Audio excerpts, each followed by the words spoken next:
Hi, Vaibhav. Hi, Hi, hi thank you for Sajjan. joining No, pleasure after is all mine. forever. I know after scheduling it forever, Yes, yes. glad I got to do this. Yes, But thank you for inviting. as my first guest, and thank you Okay. for making it even after a difficult day. So I want to start the series so that people can hear a little bit of the Hmm. unfiltered version of what it's like making it to the other side as well. However Hmm. much it's possible for you to speak about to an open Okay. audience. Yes. So, everybody, I'll let Vaibhav introduce himself to you. Vaibhav is a good friend. He moved from a good, successful corporate career to wanting to ride the services. So, over to you, Vaibhav. I would like you to talk a Thank little you. bit about your journey and how you decided and the years it took you to clear. Thank you, Sargam. So, my name is Vaibhav. I am an IS officer of 2018 batch. I am a mechanical engineer by education. I passed out from National Institute of Technology, Surathkal, in 2012. Post which I worked for over 3 years at ITC Limited. I was supply chain manager and then project manager for ITC. I was posted in different locations in ITC, and I have always wanted to be a civil servant. I mean, as far as I remember, formative years in college, I knew that this is one career that it always fascinated me. I always wanted to be here, but as luck would have it, after a after a series of events, I decided to eventually not pursue civil services and instead joined the corporate career that I got in, that was ITC. It was a very fulfilling job. Absolutely enjoyed most bits of it. And as much as anyone working in a corporate career they can say, with all its ups and downs, I quite loved it. But I always knew deep down that this is something which I wanted to do. And there was there was an instance where I had to make a call. I always kept kidding myself that I'll probably prepare along with the job, along with the hectic work that I had. And I remember in 2014, I was traveling from Kolkata to Pune, where I was posted. I read this news that UPSC was going to reduce the age limit from 32 years to I think 28 or something like that. And I was no, I think they had planned to reduce it to 25, and I was turning 25 the next year. And I realized this is my last chance, and I it suddenly dawned upon to me in the clarity which I never had for 3 years. It dawned upon to me in those 3 minutes that this is what I want to do, and I quit my job. I put in a few months of work to be able to save enough to prepare, and I prepared for 2 years. I quit in 2015, and I prepared. I wrote the exam in 2016. I wrote in 2015 also, right after I left my job, but obviously I hadn't prepared anything. So I flunked the main. I flunked the prelims. I flunked the prelims in 2016 as well, after having studied for one long year, and that was a heartbreak. I'll never forget to this day. And I wrote again in 2017. The very same year, I cleared the prelims, I cleared mains, I cleared interview for both forest service examination, in which I was all India rank 1, and for the civil services examination, in which I was all India rank 98. And post that, I have been. So people talk a lot about their journey before the services, and everybody thinks it's all rosy and great, and it's the hallowed it all went well after that, or and they lived happily ever after that. But the life post clearing the examination is a lot more challenging and a lot more strenuous as compared to what it is before you clear the exam. I in fact remember when I used to prepare, I used to tell myself that okay, you are going through a difficult time, but it's just a preparation for what probably lies beyond. And it is truly so. Hmm. I was allotted Bihar cadre. I am born to Bihar cadre. I joined the cadre in 2019 after a year long of training in academy and Bharat Darshan, and all sorts of fun we have during the formative years. 2019 was my district training. I did my district training in this district called Saran in Bihar, also known as Chapra. Post that, I was posted for 1 year as a subdivisional magistrate in Ara Sadar, Bhojpur district. And after that, I have been posted as the Deputy Development Commissioner cum CO Zilla Parishad in Nalanda. And it has been an amazing journey.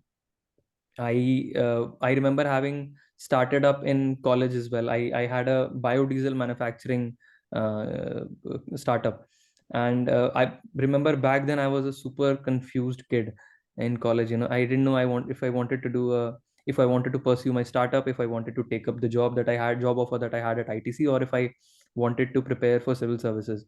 I think I lacked courage back then to prepare full time for civil services, as well as lacked courage to go ahead with the startup I had. Hmm. And I am where I am, and I don't think I'd do it any other way. So yeah, that's not so short brief about me. Yeah. Thank you so much, Vaibhav. I'm actually very curious about the startup. I did not know about that.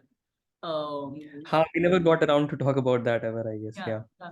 yeah. I will come back to that. Or maybe let's discuss that a little bit right now. Have you ever wondered what had become of that if you had followed it? Do you think there was a chance of Oh a yes. reasonable success? Oh yes. I Hmm. mean, it's one of those things which you think could have been, The road not and taken. the road not taken, and you just won't ever know. Yeah. We had I spent all my summers and winters in IISc during college. I got research fellowships twice, and I had applied for a patent as well. I basically worked on preparing biodiesel using various kinds of feeds, waste cooking oil, various kinds of vegetable oils, and eventually macroalgae. I had made this reactor which could generate biodiesel at an extremely high efficiency at a very low time, in a very less time as compared to the conventional process. I had used a microwave reactor. I had developed that, and I had applied for a patent for that. We started selling biodiesel reactors, but I realized that was not the way, because the demand was more for the fuel for biodiesel. So the future was in biodiesel sale.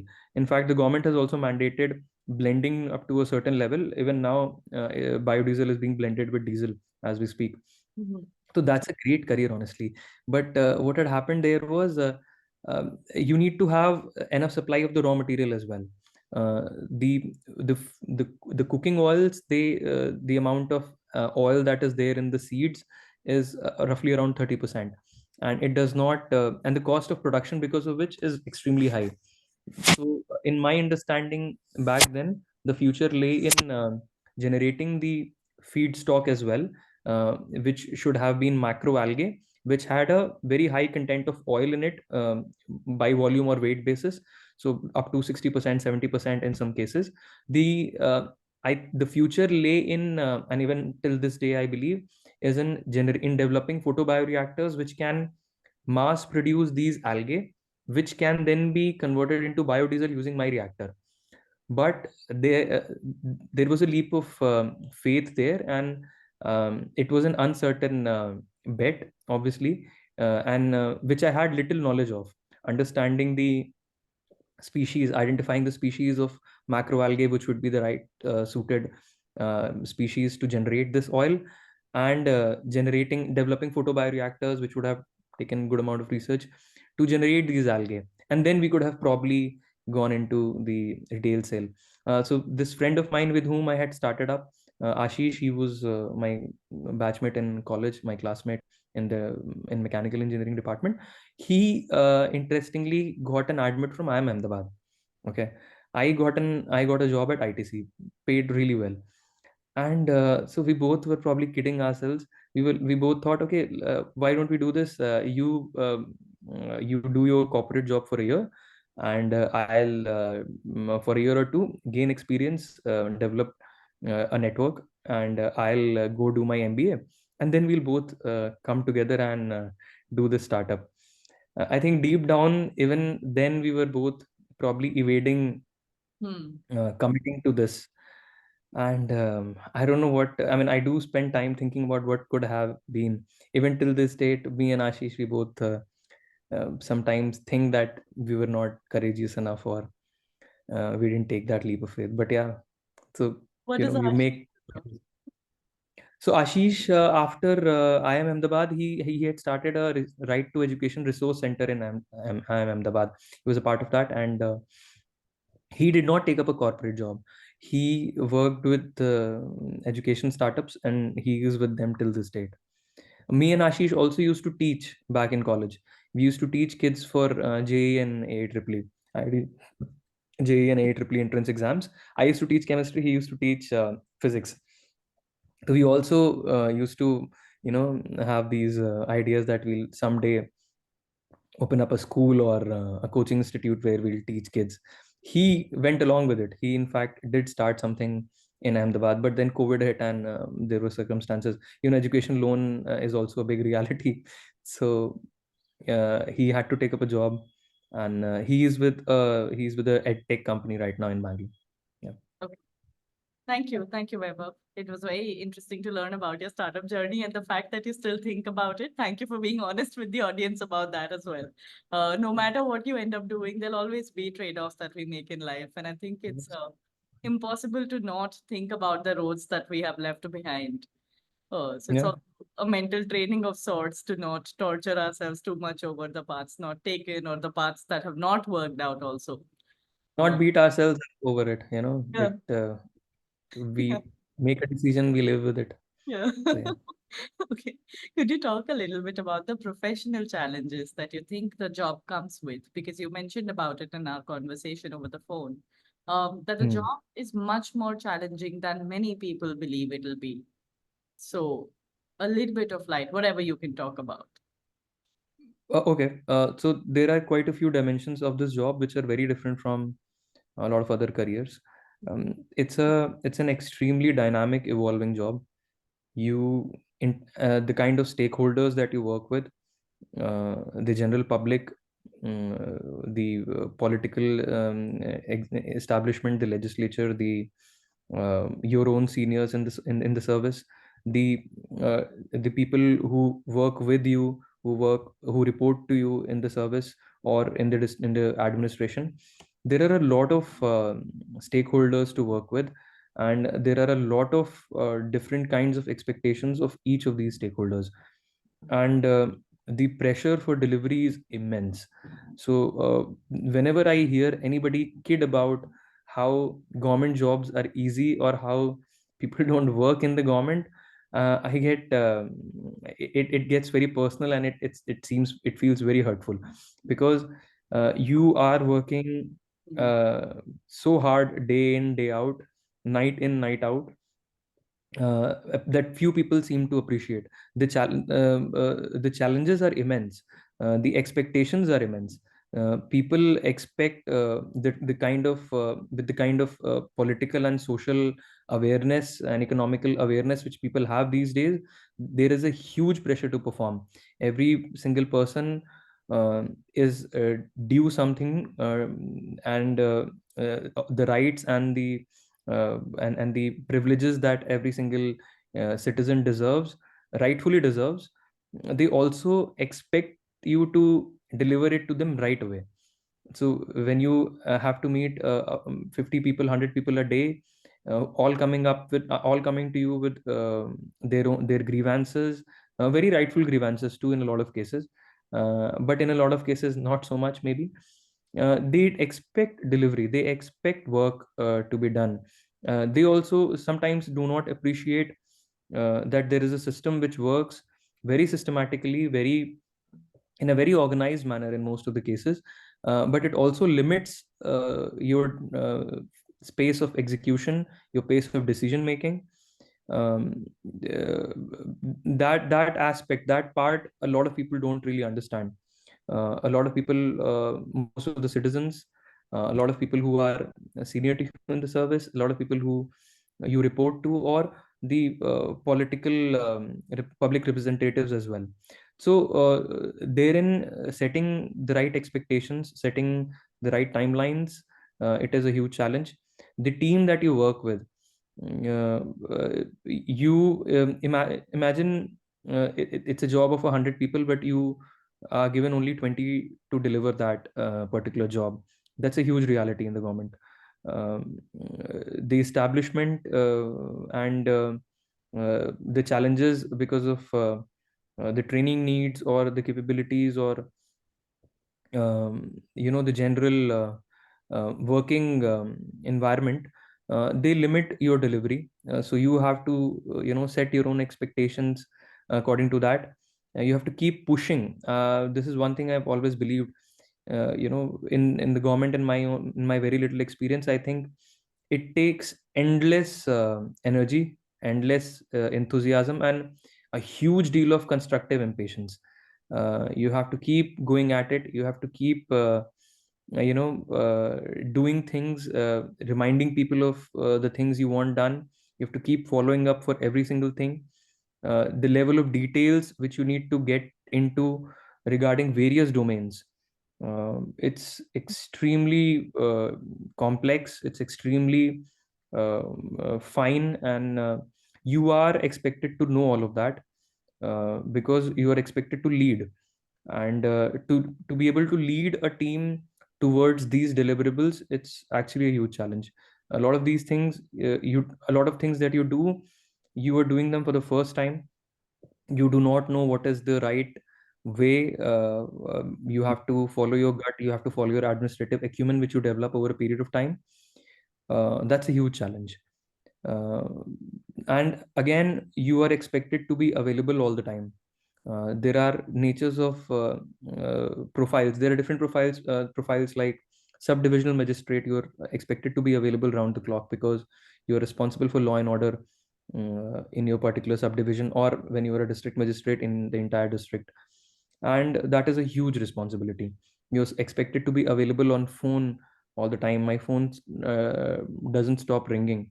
It starts ringing in the morning and it rings till the night, because our numbers are public. Our numbers are available with the people. And amongst all the flimsy calls, you get a lot of genuine grievances. You get a lot of you come across a lot of you get a lot of feedback from the people. If you keep your eyes and ears open, and if you stay receptive to that feedback, which you should, then that's another responsibility, to be able to be available to the people all the time. So in that sense, it's a complex job. It's a challenging job. You have to take a lot of people along to be able to achieve the desired outcomes. And it takes a lot of energy and hard work. And you have to be extremely systematic to be able to deliver. uh, as a district magistrate or as a deputy development commissioner, which I am right now, you are statutorily responsible for a lot of works. You're legally responsible for them. So there is also the aspect of doing things systematically, correctly, using your discretion also in the most transparent manner, so that no questions can ever be raised on your integrity or the nature of your decision making. That's something which you have to protect at all times. And eh, that's a huge responsibility. You have to learn also on the go about the right processes, about the right financial rules, the right standards, because you are responsible for you're not responsible just for the delivery and efficiency, but you're also responsible for various kinds of public scrutiny. Public scrutiny comes in the form of courts, vigilance, um, Lokpal. There are several thousand RTIs which you answer to, because, and in that sense, there is a huge deal of transparency. So even an error of judgment can be construed to be a malified intention. So you might be making the right decision in your understanding, in your limited understanding, so to say. But it might not be the right decision um, in terms of in terms of the due process. So you have to uh, know that due process as well. and and at the same time, if there is always scope for innovation, there is always scope for process improvement. And I believe I have been the deputy development commissioner here for over 2 years. It'll be 2.5 years in February end. uh, Almost every single day, I feel like I should know more. I should know about the better practices, the good practices being implemented in each sector across the country, whatever is documented. And I always fall short. I always seem to fall short by my own expectations, because you don't really have that kind of time to, Yeah. really study and really understand everything in that kind of detail, so that you can implement it that well as well.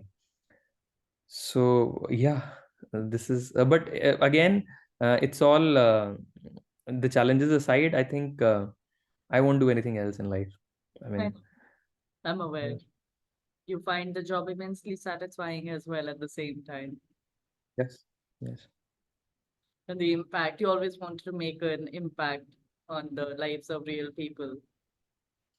Yes, and you do get to do that actually. There are days when I wake up and I realize, oh, this is what I always wanted to do, and I'm full of gratitude. But then it's not so rosy too, you have to sort of temper your expectations as well. uh, there are days when you look back and you realize um, you haven't really contributed much. You, or so you think, you are doing your work and everything, and it is changing people's lives in a very positive manner, but you always feel that a lot more could have been done. It's just that uh, the nature of the job is such that uh, the system moves at its own pace, you know so you have to keep your expectations very tempered in that sense. But I think that's true for all of growing up. Yeah, I guess it's part of growing up, it's Yeah. part of uh, And we being are mature. And idealistic about so many yes. things. And then Yeah. our ideals meet the reality of the world Yeah. and our Yes. expectations temper down. So I think it's not just unique to the job. But thank you, Weber, for so honestly highlighting that even Yeah. though you're doing what you always wanted to do and you're able to make impact, it may not be as much as you had hoped for. Yes, exactly. I mean, if I look back and if I think, had I kept going on with that startup of mine, I would have probably created impact. If it might have worked out, it might not have worked out, but you could have made an impact in that career as well. Yeah. My corporate career seemed, I mean, no offenses there to anybody. It's just a personal belief. That life just seemed very hollow. Hmm. It just seemed very empty. I had a great life, I'll be honest, and I miss that sometimes. I Hmm. had great set of friends who I lived with. I was earning well. I was earning way more than I'm earning right now. I I lived in a good city. The kind of facilities there were Where were very you? different from what I lived in Pune for a long time. I lived in Pune for 2 years, over 2 years, and then I was in Kolkata. I love both the cities. Absolutely love both the cities. Um, all of that was great. Even the work was not so bad most of the times. About Nalanda. But sorry. What do you feel about Nalanda as a city? You're in Oh, Nalanda, right? I have come to love Nalanda. I mean, it's a quite little town. Hmm. Although you do not have as many friends, I have a few seniors here, and one batchmate now and a few juniors. But so the social life is limited in that sense, and you get little time for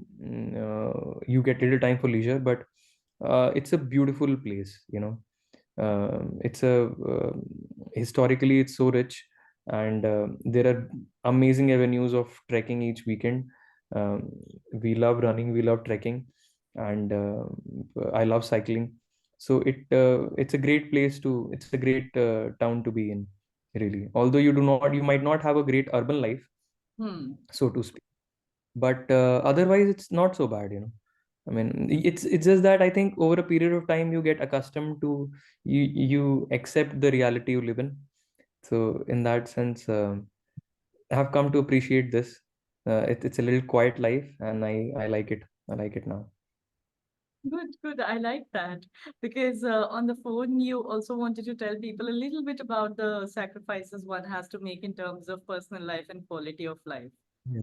So if you have Yes, I mean, time left, the maybe biggest a little bit yeah, on. the biggest sacrifice would probably be, if you do settle down, if you not settle down in that sense, but if once you do get married, uh, if your partner is in the service, it's not as easy because you are posted in different locations. My wife is, she's Patna city SDM, and we live in different cities. We get to travel. I get to meet on her on weekends, and it gets a little challenging in that sense. And if your spouse is working in a private sector job, it's equally difficult, for someone to sacrifice their career in a sense. And the kind of opportunity, even though there is work from home nowadays, but I think it's that's a call you have to make, I think. And it sort of limits your life in a sense, so that's that. Also, again, the lifestyle choices between living in a city and living in a small town, obviously, that's different. If you might come to like it, you might not come to like it, you might just hate it. For some people it might not be so rosy, or it might not be so, people might not get that sense of calm, and might not like that kind of life. So it depends. I think it really depends on individual. I think it's a decision you make. And again, it's a decision you make, um, without even knowing without even knowing how your life is going to be.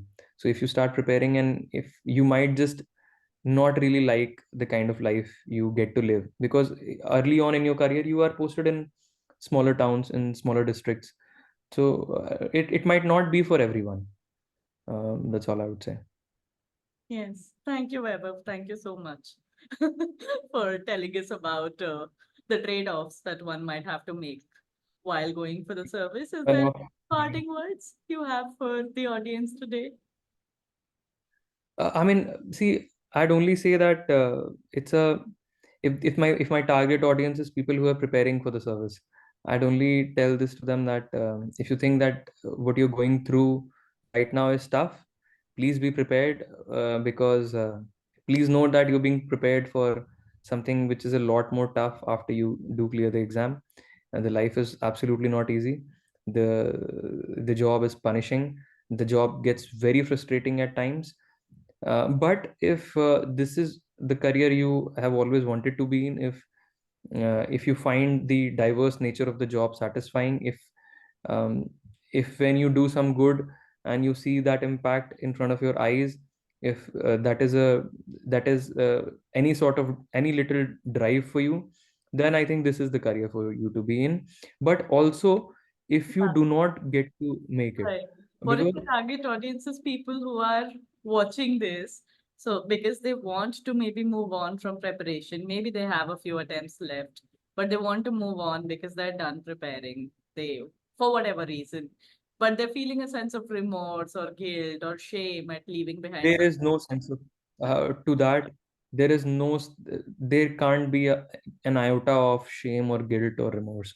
Please know that if you're preparing, if you've prepared hard enough, even if you have not prepared hard enough, nobody's preparation journey is perfect. There are times when I think that I did not deserve it because a lot of other people have worked a lot harder than I have done.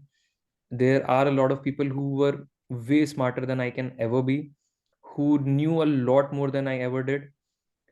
I qualified probably. I did work hard. I did, um, I did put in that time.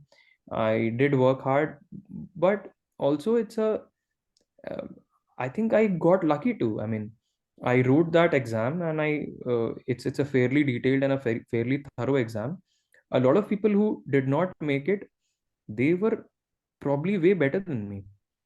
I got to be here because I wrote a few answers which were which I wrote well, and which were judged well too, which were taken, which were received well too, and that's why I made it. Uh, ha- Honestly, if after a few attempts, if you think that this is not working out, because this exam is, it's a weird exam, you know, you don't know if you're if what you have studied, or if the way you are writing is the correct way or not. You can never really know that. I mean, you leave that. You would probably not even know if what you are studying is the right thing to study. You know, the first time I wrote mains just once, and the days when I wrote mains, that's when I realized what I should have read.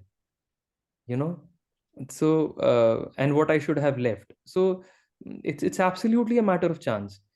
You, if it, no matter whether you have worked hard enough by your own standards or by your own expectations, your preparation is never perfect. Nobody's preparation is perfect. I mean, as far as I can tell, I have a lot of friends in the service, a lot of batchmates from rank 1 till the later ranks. Nobody's journey is perfect, nobody's preparation journey is perfect. So if you make it, that's great. It could be great, it might not really turn out to be great, depending on how you perceive the life after the service, after joining the service. You might absolutely enjoy it, you might absolutely hate it. So everybody who makes it, they might not be entirely happy. And at the same time, there are so many amazing careers these days. I think equanimity in life, peace, content, satisfaction, happiness, uh, these are the more important things. I'm not sure if you remember, we made this to be happy list Yeah. once. Yeah, I I still have do. it. You know, I'm planning you to have it. start resuming some of those things. Yes, I'll tell you once I do. Actually, have resumed some of those. I'm preparing Yeah, for Manjaro next year.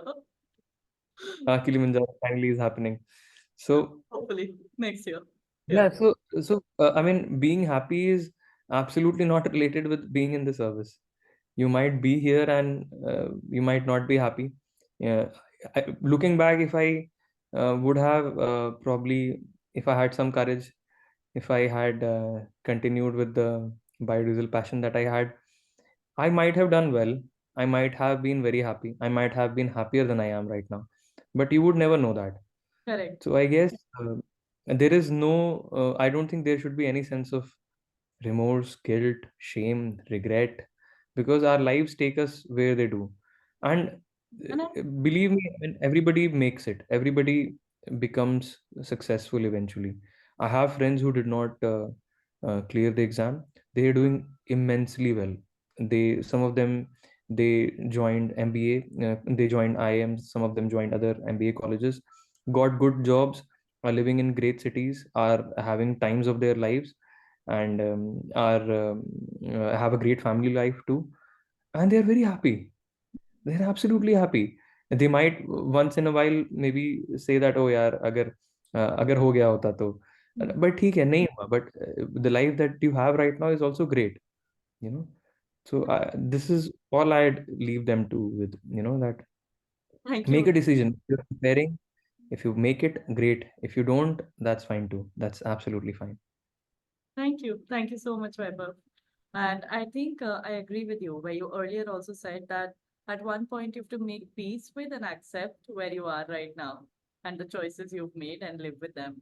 So I think Yeah. cultivating happiness and equanimity is also as much a matter of attitude as of where you have ended up in life. So it's Yes. something you practice and become better Absolutely. over time, hopefully. Yes. Yes. we Thank all strive to we all strive to find our happiness wherever we are, and I don't think that's, I mean, obviously it depends a lot on our work and our careers, but it can't be it, you know. I don't think it can be just it. I agree. All right. Yeah. With that, I think we will end. I hope that our audience today finds our first episode in this series useful. And please Thank, leave comments below if you have other questions for Vaibhav. Maybe we can do another series in a few months. He's very busy. So thank you everybody for watching. Thank you, Vaibhav, for joining. thank you so much, Sagam. Thank you for inviting me. Thanks.